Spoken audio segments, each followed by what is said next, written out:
ये बड़ी और अहम जानकारी है। किरण चौधरी की ओर से बड़ा बयान दिया गया है। किरण चौधरी ने स्पष्ट कहा कि हरियाणा में जीत भारतीय जनता पार्टी को मिली है। कोई सही मायने में जनता का हित कर सकता है तो वो भारतीय जनता पार्टी है। हालांकि श्रुति चौधरी के अब मौजूदा सरकार के गठन के बाद मंत्रिमंडल में क्या वो शामिल होंगी या नहीं, इस पर उन्होंने भी कहा कि अभी भाजपा ने जो सम्मान हम लोगों को दिया है उससे मैं पूरी तरह से संतुष्ट हूं। अब श्रुति चौधरी मंत्रिमंडल का हिस्सा होती हैं या नहीं, ये आलाकमान निर्णय करेगा। हमारे साथ हैं भाजपा की वरिष्ठ नेता, पूर्व मंत्री और मौजूदा राज्यसभा सांसद किरण चौधरी जी। मैम, सबसे पहले तो जो नतीजे आए भाजपा को लेकर के पक्ष में पूर्ण बहुमत, किस तरीके से देखते हैं, क्या कहेंगे इसके पीछे कारण? ये लोगों की समझदारी है। लोगों को समझ आ गई कि हरियाणा का हित केवल भाजपा ही जो है संवार सकती है।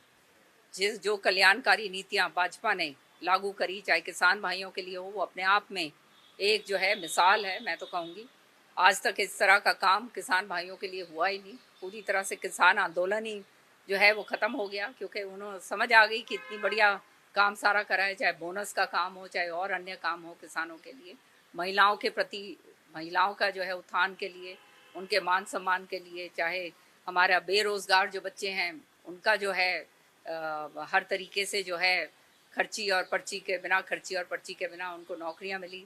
अग्निवीर के लिए भी मैं तो कहूँगी कि जिस तरह से सरकार ने कहा है और हमारे माननीय एचएम साहब जो हैं अमित शाह जी ने, उन्होंने कहा कि जो भी रिटायर होके आएगा तो अर्ध सैनिक बलों के अंदर उनको जो है उनको नौकरी दी जाएगी, और हरियाणा सरकार जो भी रह जाएंगे वो हरियाणा सरकार उनको पक्की नौकरी देगी।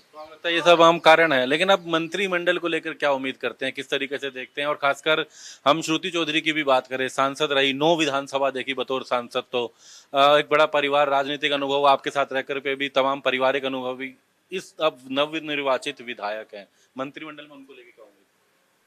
बहुत मान सम्मान भाजपा ने का शीर्ष नेतृत्व ने मुझे और श्रुति को दिया है और हम पूरी तरह से संतुष्ट हैं। मुझे जिस तरह से राज्यसभा के अंदर लेकर आए हैं, मैं बहुत बहुत धन्यवाद करती हूँ माननीय प्रधानमंत्री जी का, खट्टर साहब का और हमारे एचएम साहब का, अमित शाह जी का, कि जिस तरह से वो मुझे लेकर आए हैं और मुझे मौका दिया है नेशनल लेवल के ऊपर जो है अब अपना जो है बातचीत रखने का और पूरा भाजपा की नीतियों को आगे बढ़ाने का, तो वो मैं काम करूँगी।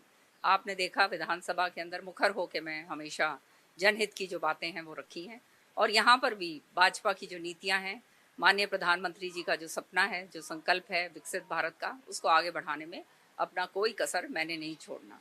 जहाँ तक मंत्रिमंडल की बात है, मैं आपको एक बात कहना चाहती हूँ, ये जो होता है ये अख्तियार केवल और केवल नेतृत्व का होता है, और इसके अंदर मैं तो समझती हूँ बिल्कुल ही वो कहते हैं ना, उस तरह की बातें, बेतुकी बातें होती हैं कि ये बनेगा वो बनेगा, के अनुसार अपेक्षा तो नहीं है। कोई हमारे को किसी तरह की कोई अपेक्षा नहीं है। हम पूरी तरह से संतुष्ट हैं। हम जो हैं तगड़े होकर भाजपा की नीतियों को आगे बढ़ाना है। अब हम पूरी तरह से भाजपा के रंग में जो है रंगे हुए हैं, और ये और बड़े संतुष्ट हैं कि जिस तरह से जो है हमारे को संभाला है, जिस तरह से सारा काम किया गया है, उससे ज़्यादा और क्या हो सकता है। और आने वाले समय में जो भी भाजपा एक ऐसी पार्टी है जो होनहार लोग हैं उनको आगे लेकर आती है। ये बाबू बेटे की तरह नहीं है कि जो होनहार है उनको काटा जाता है, क्योंकि उनको मालूम है खुद तो किसी लायक है नहीं, आगे बढ़ नहीं सकते हैं। तो जो होनहार लोग हैं उस पार्टी में, उसको बिल्कुल पहले से ही खत्म करने की चेष्टा रहती है। जो कांग्रेस हत्या हुआ उसके पीछे क्या कारण मानते हैं? जब आप बापू बेटे की बात कर रहे हैं, मैं देख रहा था कैप्टन अजय यादव ने कहा ना वैश्य वर्ग का समान, ना पंजाबी वर्ग का, ना ब्राह्मण का, ना ओबीसी का, एक झुंझुना है। शमशेर गोगी, तमाम अन्य लोग भी अब निशाना साध रहे हैं कांग्रेस को लेकर, हालांकि कमेटी बनाई गई है, क्या कहेंगे उसको लेकर? ये बिल्कुल सही कह रहे हैं जो सारे लोग कह रहे हैं, क्योंकि अभी तक तो जो वो कहते हैं ना गला घोटा गया होगा, अब खुल रहे हैं सबके गले, तो सारी बातें सच्ची बात रखेंगे।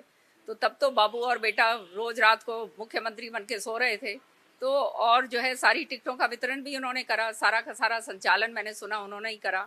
तो जो है निश्चित तौर पे जो है हार का ठीकरा भी जो है दोनों बाबू बेटे के सर पे फूटना चाहिए। तो आप कुछ राय भी देना चाहोगे पार्टी हाईकमान को? हालांकि अलग पार्टी है, लेकिन सोच कहीं ना कहीं उनको क्या बेहतर हो, क्योंकि आप लोग जुड़े रहे हैं। अब मैं कौन होती हूँ राय देने वाली? वो तो अपने जो जो कुछ हुआ है और हो रहा है और आगे होगा, अगर ये दोनों बाबू बेटा बैठे रहे तो वो तो सामने बिल्कुल वो कहते हैं ना स्पष्ट है, तो वो तो खुद ही देखना होगा उनको। ठीक। तो किरण चौधरी जी जो कि राज्यसभा की सांसद हैं, उन्होंने तमाम मुद्दों को लेकर के चर्चा करी, भाजपा की जीत की बात। हालांकि उन्होंने ये कहा कि उन्हें ज़्यादा अपेक्षा नहीं, लेकिन फिर भी पार्टी सोच करके अपने निर्णय लेती है और ऐसे में अनुभव श्रुति चौधरी का ज़्यादा है। जहां तक उन्होंने कांग्रेस को लेकर के सीधे तौर से निशाना साधा कि कांग्रेस में बापू बेटा यानी भूपेंद्र सिंह हुड्डा और दीपेंद्र सिंह हुड्डा को लेकर के निशाना साधते नजर आए। दिल्ली से सहयोगी इंदर के साथ दीपक शर्मा,